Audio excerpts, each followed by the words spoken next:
capítulo 7,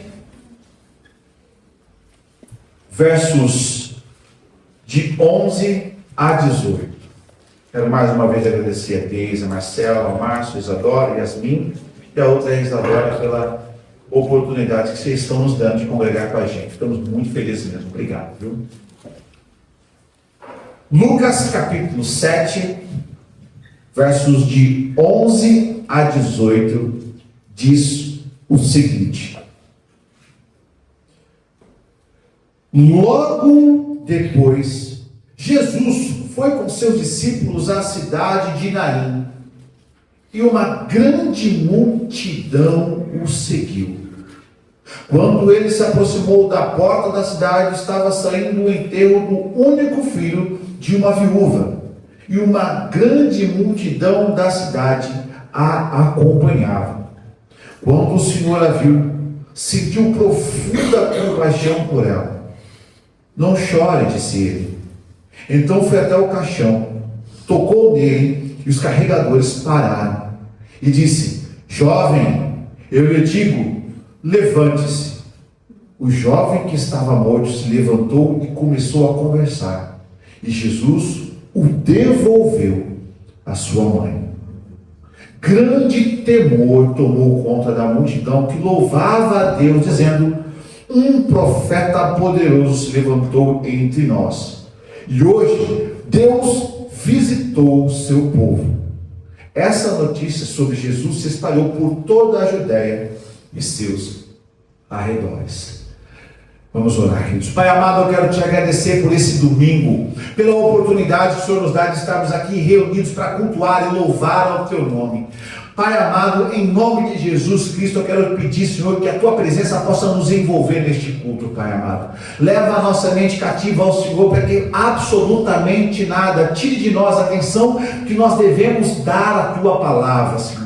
Ajuda-nos a concentrar nas bênçãos que o Senhor tem por meio da tua palavra. Abra os nossos corações e que a tua palavra caia como uma semente em terra fértil, que ela possa frutificar, que ela possa gerar vida, Pai amado. Então, em nome de Jesus, Senhor, na atmosfera espiritual, eu te peço, repreenda toda intervenção do inimigo.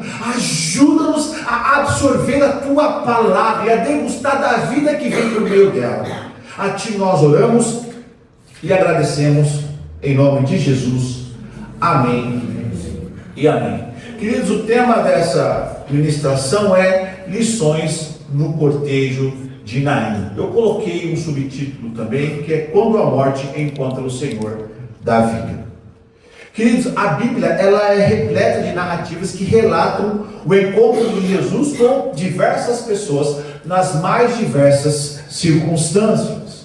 A gente tem, por exemplo, Jesus se reunindo à noite com um líder chamado Nicodemos, que está lá em João 3. Ele ia à noite porque ele precisava ir escondidinho. Por quê? Porque como fariseu, ele não queria que os demais ficassem sabendo de que ele tinha uma tendência em ouvir e gostar daquilo que Jesus propagava. Os fariseus e saduceus eram inimigos declarados de Jesus, né? Mas Nicodemos, com o coração quebrantado porque ouvia as pregações do mestre, saiu à noite e foi ter com Jesus. Foi um encontro noturno, só eles ali. A Bíblia também registra a mulher samaritana, está lá no Evangelho de João, capítulo 4, no qual uma mulher se encontrou com Jesus e teve uma vida completamente transformada. A Bíblia também fala de outro encontro de Jesus com o Zaqueu, esse que estava lá na árvore, e Jesus falou: Zaqueu, desce daí porque hoje me convém almoçar com você, ter uma refeição contigo. De todos os encontros, todos eles são transformadores, mas esse aqui de Lucas, ele é poderoso porque ele possui um aspecto específico. Porque não se trata só de Jesus encontrando uma pessoa, mas de Jesus se encontrando com uma família desfacelada e destruída. Jesus se encontrando com uma viúva, tinha perdido o marido, e agora uma viúva que havia acabado de perder o filho. Você percebe o estado de desolação dessa mulher? Você já parou para pensar em como estava a mente e o coração dessa mulher? É preciso entender o contexto da mulher viúva na sociedade judaica. Não é igual, não funciona como funciona no dia de hoje. A gente vai falar um pouquinho mais sobre isso daqui a pouco. Mas era basicamente alguém jogado às sortes. Porque o homem era uma sociedade cujo homem era responsável pelo sustento. Se não tem o marido, tem que ter os filhos responsáveis pelo sustento. No caso, e homem. Não poderia nem ser filha mulher. Boa, isso mesmo. Então, no caso, ela perdeu o filho homem e já havia perdido o marido. Eu não consigo pensar em uma outra palavra quando eu penso na vida dessa mulher, a não ser a palavra desolação. Alguém sem esperança, alguém com uma vida destruída, alguém que não tinha mais em que se agarrar. Eu não sei com qual coração você entrou por essas portas. Eu não sei qual é o aspecto daí em que estágio está o seu coração. Mas esse texto é um dos textos que mais fala no meu coração, porque ele mostra o que Jesus é capaz de fazer quando ele encontra uma vida que está desolada. O que Jesus é capaz de fazer quando ele encontra os nossos corações partidos e destruídos. Então eu tirei aqui para a gente orar hoje 4 lições desse cortejo fúnebre de Naim, porque talvez a sua vida esteja assim, como um cortejo fúnebre, caminhando sem nenhum tipo de esperança. Mas eu quero dizer a você que se você se encontrar, abrir o seu coração para que Jesus entre e atue, ele é capaz de fazer a mesma coisa que ele fez na vida dessa viúva. Amém? Amém. Então vamos para as 4 lições. A primeira lição encontra-se no verso 11 e 12. Jesus é capaz de encontrar a minha dor no meio da multidão. Só que isso eu quero que você repita, por favor. Eu quero que você fale isso. Que falar tem um efeito não somente no seu coração. Fala assim, ó, a gente só vai mudar, tá bom? A gente vai colocar um pronome possessivo no meio. Repete comigo, fala assim, ó. Jesus é capaz de encontrar minha dor no meio da multidão. Repete só, minha dor no meio da multidão. Dá uma olhadinha no verso 11, olha o que diz. Logo depois, Jesus foi com seus discípulos à cidade de Naim, e uma grande multidão o seguia. Só que eu quero que você imagine, está vindo Jesus com uma grande multidão, acompanhando ele por causa dos prodígios, por causa dos milagres. Ele está chegando na porta da cidade. Aliás, Naim era uma cidade pequenininha, e ela só é mencionada uma única vez na Bíblia, que é justamente neste milagre. Então Jesus está vindo. Aí verso 12. Quando ele se aproximou da porta da cidade, estava saindo o enterro do único filho de uma viúva, e uma grande multidão da cidade também acompanhava. Eu fico imaginando Jesus, que se você voltar um pouquinho alguns versículos, você vai perceber que Jesus já tinha operado alguns milagres. Jesus tinha acabado de ressuscitar uma criança, uma pessoa. Então você percebe a notícia do nome de Jesus sendo propagado. Esse é o homem que faz milagres, é o homem que ressuscita mortos, esse é aquele que nós achamos que é o Messias. Então a quantidade de pessoas que está seguindo Jesus para ver o milagre, para ver o sinal, é aterrorizante. Para você ter ideia, episódios depois vai ter um versículo que fala, ó, Jesus entrou no barco e teve que se afastar, porque se ele continuasse na praia, ele ia ser, as pessoas iam macetar Jesus. Então eles falam assim, me coloca no barco e me afasta um pouquinho da margem, para que eu possa pregar sem as pessoas virem me tocar, para que eu possa ter a amplitude de falar com todos ao mesmo tempo, porque está todo mundo me abraçando. Então imagina, Jesus está vindo com essa quantidade de pessoas junto, e ele se encontra com um cortejo fúnebre. A tradição judaica, ela não permite que a pessoa fique tanto, por exemplo, hoje, se uma pessoa morre aqui, nós temos alguns recursos que você faz no corpo, para que parentes que estão distantes, talvez de outro estado, consigam chegar para conseguir acompanhar, ou se não o velório, mas acompanhar o enterro. A gente faz isso com o corpo, né? Existem tratamentos que você faz no corpo para preservar o corpo aí, ficar 3, 4 dias. O judeu não faz isso. Morreu, ele já enterra na sequência, no máximo um dia e olhe lá. Aí você percebe, essa viúva, e detalhe, estou falando isso por causa da cultura judaica, perdão. E havia o costume de se chamar carpideiras, que são mulheres que vão plantear né, para tornar o velório mais marcante, para tornar a vida da pessoa mais significativa. Então você pode ter certeza que nesse cortejo tinha carpideiras, tinha uns parentes, tinha muita gente envolvida no funeral, nesse cortejo fúnebre dessa criança.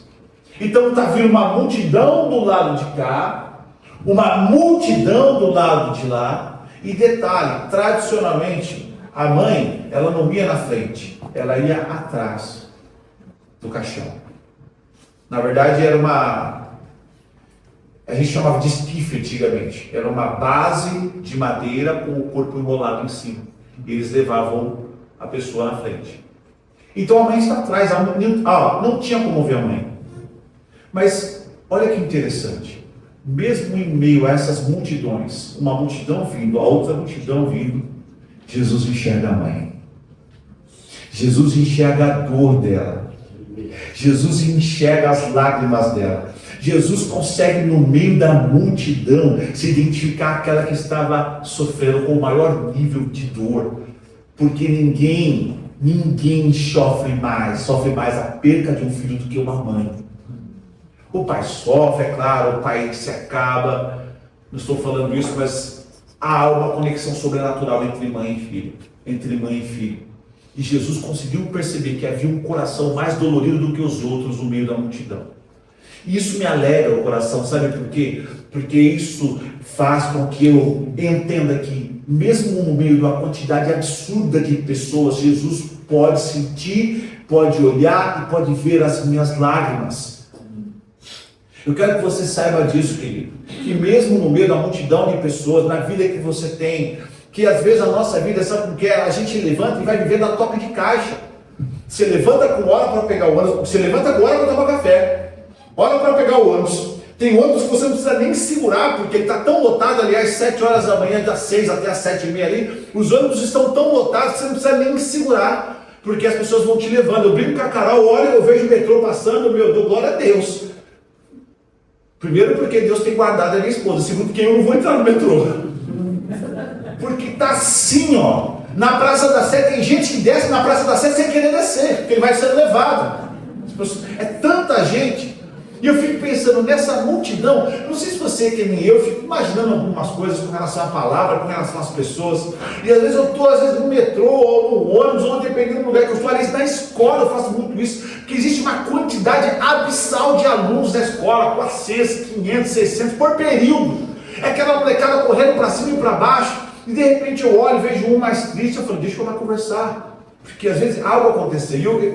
Amados, eu escuto cada narrativa, mas cada narrativa é de cada história. Aqueles que são professores, igual a minha irmã sabe que é diretora, sabe as histórias que tem nas escolas, das famílias.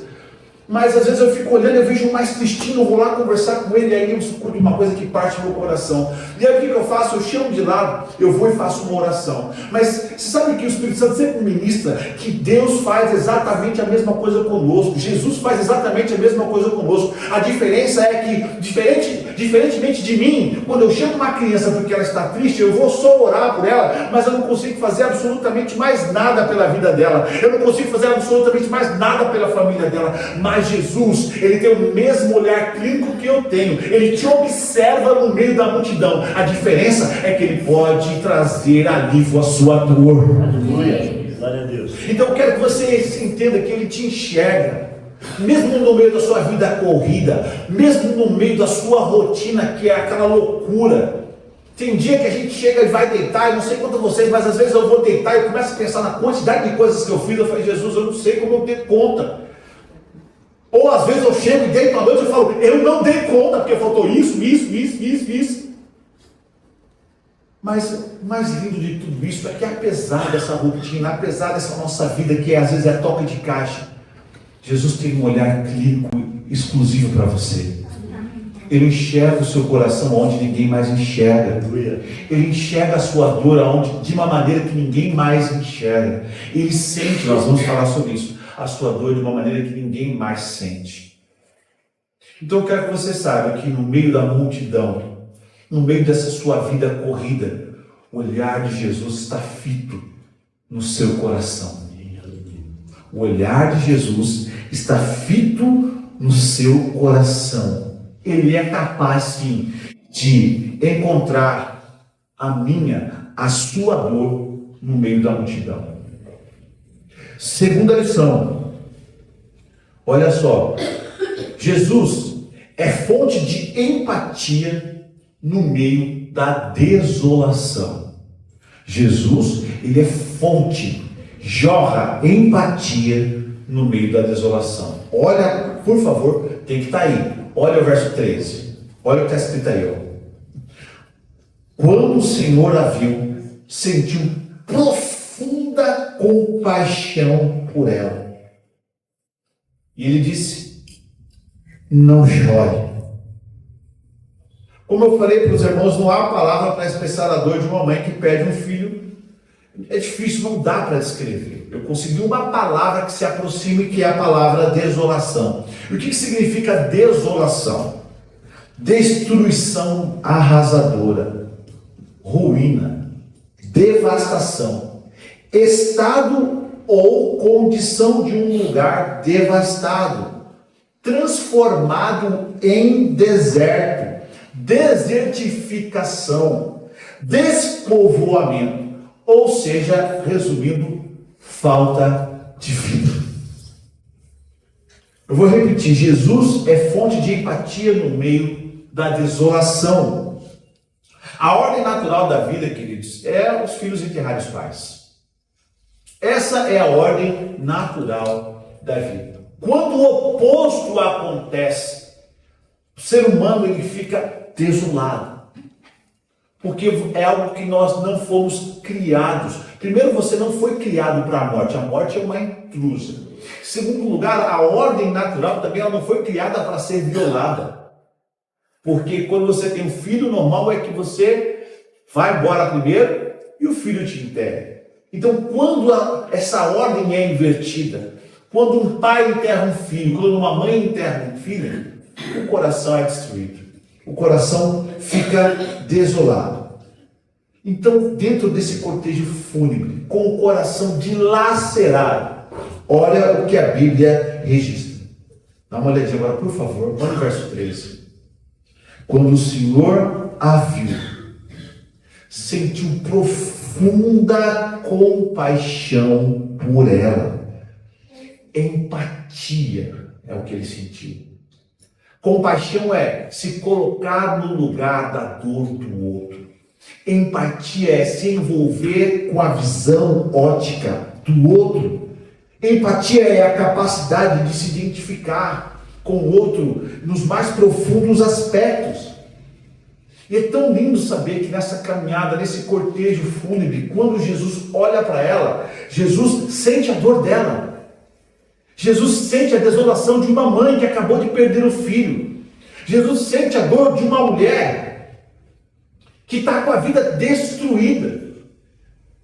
Isso é motivador para a minha oração e para o meu coração. Sabe por quê? Porque eu sei que nos momentos mais difíceis da minha vida, eu vou contar com Deus que não está alheio à minha dor, mas que compartilha do meu sofrimento, que entende o que eu estou passando, que sabe da maneira como a pressão da vida está me sufocando.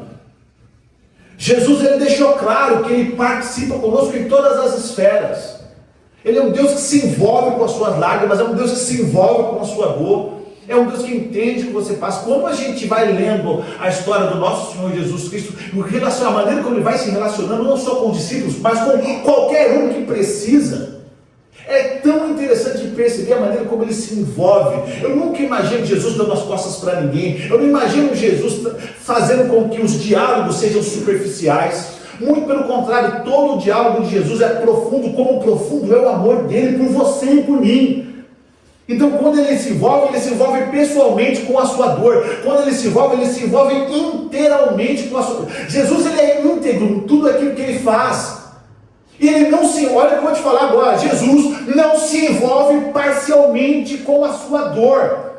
Quem fala isso aos seus ouvidos e aos meus ouvidos é o diabo, que fala que Deus não está ligando para as suas lágrimas, que fala que Deus não está se importando com a sua vida. Primeira coisa que o diabo faz é mostrar para você que existem pessoas ao redor que são mais abençoadas do que você. A primeira coisa que o diabo faz é colocar em você e no meu coração espírito de comparação. Porque Deus faz na vida do outro e Deus não faz na minha vida. Porque a vida da outra irmã é próspera e a minha vida está minguando. Porque as coisas, os milagres acontecem na vida do meu vizinho, mas o milagre nunca chega na minha casa.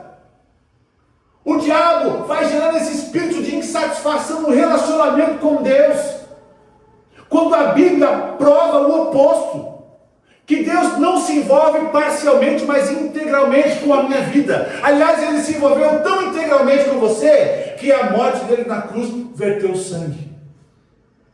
Jesus não foi só ferido, Jesus não foi só machucado, Jesus não foi só humilhado, Ele entregou tudo aquilo que Ele tinha. Ele entregou a vida por mim e por você, para nos salvar. E nesse pacote da salvação está o envolvimento emocional.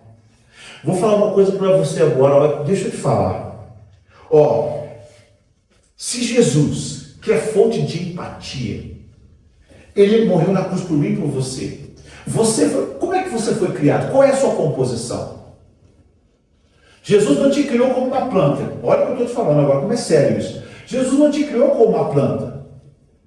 Jesus te criou envolto a emoções. Você é motivo. Você chora, você se alegra, você se entristece, você se frustra, você se machuca, você se magoa, você se angustia. Por quê? Porque isso faz parte da composição humana. Agora, a pergunta que eu te faço é: um Deus que te cria com toda essa capacidade de envolvimento emocional vai te abandonar justamente nas suas emoções? Se você é criação dele, se ele te criou assim, ele vai me abandonar agora, estou sofrendo sozinho, não liga para mim. Ele não liga porque eu choro, ele não liga porque eu sofro. Você acha que não? Se ele te criou com essa competência emocional, é porque ele mesmo vai se envolver diretamente com você.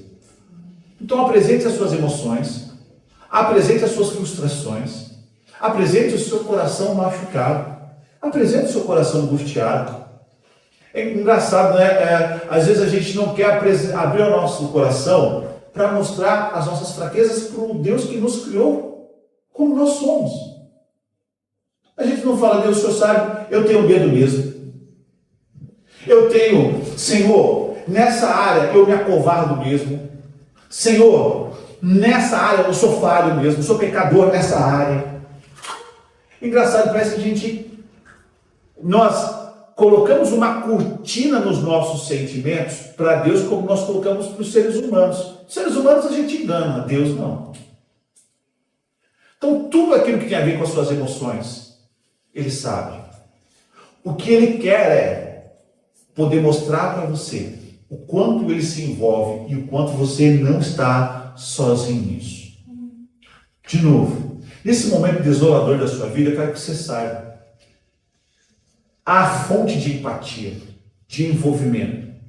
Já conversei com vocês umas 2, 3 vezes. Eu falei: conheço uma pessoa que, dependendo daquilo que ele precisa, se tiver uma pessoa que pedir oração e ele achar que a oração do outro é mais grave, ou a necessidade do outro é mais grave que a dele, ele não pede. Não deixa Deus atender a oração dessa irmã, porque essa irmã está precisando mais que ele, porque é mais grave. Como se Deus não tivesse graça para ser distribuída para todos na mesma medida. Então você serve um Jesus que se envolve, que é fonte de empatia. Você pode orar e Ele vai estar te ouvindo. Amém? Amém. Terceira lição: Jesus é fonte de amor proativo no meio da desolação. Olha o que eu estou falando para você. Jesus, Ele não é só fonte de empatia. Quer dizer, Ele não só entende o que você está passando e se envolve com a sua dor. Ele vai além. Jesus é fonte de amor proativo no meio da desolação. Você tem que gravar esse conceito de desolação, ausência total de vida, desertificação. Olha o que diz o versículo 14. Então, foi até o caixão, tocou nele e os carregadores pararam. E disse: jovem, eu lhe digo, levante-se. tipo de amor que nós podemos desfrutar na pessoa de Jesus? O que você espera dele? Qual é o tipo de amor que nós podemos desfrutar da presença de Jesus? Como é que você se envolve com esse amor de Jesus? Às vezes a gente lê a Bíblia, eu falo, a gente passa muito desapercebido. Mas você percebeu que algo diferenciado aconteceu? Lembra de todos os outros encontros de Jesus? Você vai perceber que nos outros encontros que nós vemos na Bíblia, pouquíssimos deles partiram de Jesus. Foram as pessoas que foram até Jesus para requisitar a sua salvação, sua cura, a sua restauração. Esse aqui é um dos pouquíssimos milagres em que não dá nem tempo da pessoa pedir. Não dá nem tempo. É Jesus que segue em direção ao cortejo. E em momento nenhum nós percebemos a mãe levantando e falando assim, está vindo uma multidão ali, tem um grande profeta Jesus, está lá no meio, vamos até lá para ver se ele pode fazer alguma coisa por mim. Muito pelo contrário. Olha que coisa linda. É Jesus que primeiramente descobre um coração em meio à multidão que está com dor. É ele que vai até o cortejo e fala, para. É ele que, de maneira maravilhosa, se compadece daquele coração dolorido. E a Bíblia fala, então foi até o caixão. Jesus, ele é fonte de amor proativo, ou seja, ele está sempre agindo no seu e no meu favor. Mesmo quando a gente se esquece de orar, mesmo quando a gente se esquece de fazer um devocional, mesmo quando a gente se esquece desse envolvimento, dessa empatia, ele está sempre em primeiro lugar nos amando. Faz parte da característica desse Deus que a gente serve, dar um passo de amor. Ele sempre foi assim. Olha a Bíblia e você vai perceber que é Deus quem resolve se aproximar do ser humano caído. Quando no livro de Gênesis capítulo 3, quando Adão e Eva caem, é Deus que dá a sentença de reconstrução do relacionamento. O proto-evangelho, teologicamente falando, Gênesis 3,15. Ele já dá ali a profecia de que as coisas vão acontecer, que ele vai começando a resgatar. Quando a gente for olhar para todos os versículos bíblicos, você vai perceber que é sempre Deus indo em busca do homem, sempre Deus indo em busca da humanidade, sempre Deus se predispondo a curar, a restabelecer um relacionamento que foi destruído. E na característica desse Deus não se perde em Jesus, porque é Jesus que vai de encontro a essa mulher. Eu quero que você saiba, queridos, que nessa manhã, quando você acordou, nem pensando, aliás, a mente tumultuada ainda por causa da quantidade de problemas da semana, aí você acorda, está lá, ali, pensando em tanta coisa, pensando nas contas, pensando no casamento, pensando nas brigas, pensando nos filhos, e Deus já estava ali, sabe por que a Bíblia fala que é certo que não tira cochilos o guarda de Israel, quer dizer que ele não dorme, quer dizer que ele te vigia dioturnamente, e é por isso que a palavra afirma que as misericórdias do Senhor se renovam a cada manhã. Na verdade, isso é simplesmente, sabe o que? Uma figura de linguagem. Não tem como as misericórdias do Senhor se renovarem, porque elas nunca se desgastam. Então você acaba de acordar, o Senhor já está ali do lado falando, fica de pé, levanta-te, sacode a poeira e vai viver a vida, porque eu já vim te resgatar. Eu te antecedi. Eu vim antes de você na dor, eu vim antes de você na tristeza, eu vim antes de você na mágoa, eu vim antes de você na angústia, eu já estava preparando o terreno para cuidar de você. Jesus é proativo, ele é proativo na sua dor, ele não espera você estar acabado, você estar destruído, para fazer agora que ele não tem mais nada, agora eu vou lá. Muito pelo contrário. Ele sempre está agindo proativamente, vai indo atrás de você. Eu fico pensando, gente, quanto de dor de cabeça não tiveram comigo na minha conversão? Quantas vezes Deus me cercando de pessoas com relação ao Evangelho, e eu vivendo minha vida de qualquer jeito. Mas Deus nunca parou de insistir em mim. Por meio de pessoas, por meio das situações, até um dia, em 2005, ele colocava um rapaz chamado Genésio. Eu chamava ele de genérico. E um rapaz chega a mim e fala assim: João, vamos comigo ali na biblioteca da PUC? Deus já tinha falado várias vezes comigo, já tinha colocado pessoas no caminho. Mas um dia esse rapaz falou assim: ó, nós ficávamos o sábado todo na PUC. Tínhamos que ir de semana, mas a pós-graduação, uma especialização em literatura, era sábado inteiro. Chegava lá 8 da manhã, saía de lá 5 da tarde. E na hora do almoço, esse rapaz falou assim: ó, vamos almoçar. Eu falei: você vai pagar? Ele falou: não. Eu falei: sabia, você não paga? Brincadeira essa parte, a gente voltou do almoço, sentamos na biblioteca, ele abriu a Bíblia dele, começou a me explicar. E ali o Evangelho começou a aquecer, a verdade começou a entrar no meu coração. E eu comecei a ficar marcando, eu ficava sem graça porque eu não sabia. Na verdade, a mesma sensação que eu sentia lendo o Salmo sozinho em casa, que eu já falei para os irmãos, que às vezes eu pegava uma Bíblia da editora Paulinha, uma Palmac desse tamanho, que tinha lá em casa, e eu ficava lendo os Salmos. E eu chorava, mas eu não sabia por quê.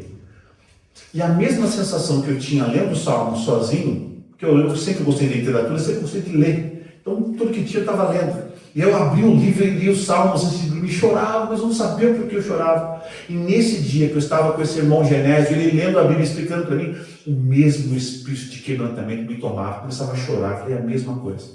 Então eu percebi que ali o Espírito Santo estava já proativamente indo me resgatar. Eu quero que você tenha esperança no meio da sua desolação. Eu quero que você tenha esperança no meio da sua dor. Talvez você fale: pastor João, a minha situação não é de desolação, é de desespero. Eu quero que você saiba que Jesus já está atuando em seu favor. E talvez, olha que interessante, talvez a fonte de livramento que você precisa, você ainda nem orou por ela. Mas ele já está providenciando essa estratégia para chegar até você com a solução. Gravou isso que eu te falei? Ele é proativo. Ele vai até você todos os dias. Quarta e última.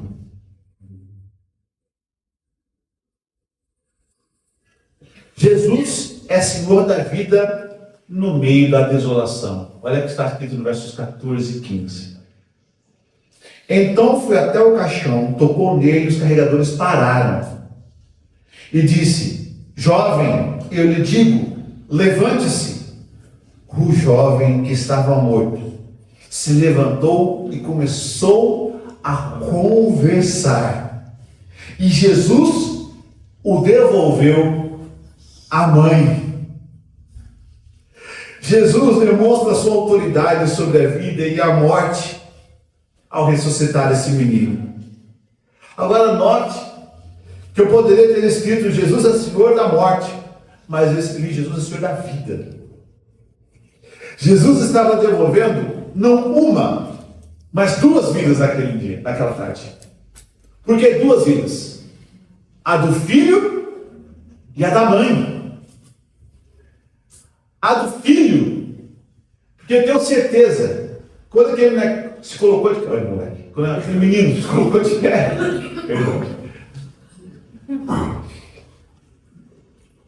todo mundo começou a olhar. E ele começa a conversar. Você sabe por quê? Porque a prova da vida, o ruar, é pela fala. Você prova que você está consciente por meio da fala.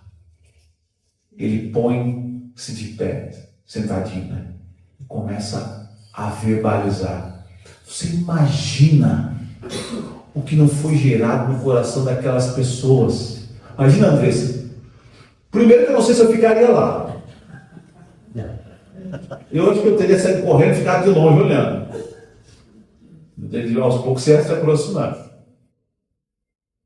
Em segundo lugar, você imagina a mãe. Lembra da palavra desolação? Lembra da desertificação do coração de uma mãe que perdeu o filho? Lembra da falta de vida? Lembra da falta de esperança? Lembra do desespero de uma mãe. Você imagina agora, é a cena que vem, eu escrevendo isso chorando. A cena que me vem é da mãe, a vida voltando para ela, a alegria voltando para ela, a satisfação sendo enxertada no coração dela, o sentido de espanto voltando para o coração. Meu, o que é isso? Meu filho está vivo! Isso só é possível porque o Senhor da vida estava lá onde a morte estava passando. E quando a morte encontra o Senhor da vida, ela não pode resistir. Na cultura judaica da época de Jesus, como eu falei, as viúvas enfrentavam uma situação de grande vulnerabilidade, sendo frequentemente desprotegidas, ficando dependentes de terceiros. Quando Jesus devolve a vida desse menino, Jesus devolve a vida da mãe do menino, Jesus devolve a dignidade da vida da mãe do menino. Tudo isso porque o Senhor da vida estava vindo e o cortejo fúnebre estava vindo, e ambos se encontraram, e a morte não pôde resistir àquele que é dono da vida. Jesus, ele sempre foi abençoador, mas eu acredito que não houve evento mais agradável de se ver sendo destruído do que isso, né? Fico imaginando a mãe, vai lá, chama os coveiros, pode mandar tudo embora, fala que não vai ter mais enterro. As carpideiras que tinham sido contratadas para chorar, pode parar de chorar. Agora eu vou pagar vocês o dobro para vocês voltarem sorrindo e falando daquilo que aconteceu na vida do meu filho. Eu não sei qual tipo de morte, qual tipo de cortejo fúnebre tem que ser da sua vida, porque às vezes a gente está numa fase que é assim, é lágrimas atrás de lágrimas, a ausência de vida atrás de ausência de vida. Eu quero te dizer que o mesmo Jesus que foi de encontro a esse cortejo está aqui agora, para me abençoar, para te abençoar, para trazer vida para você. Quero pedir para você ficar de pé para a gente encerrar.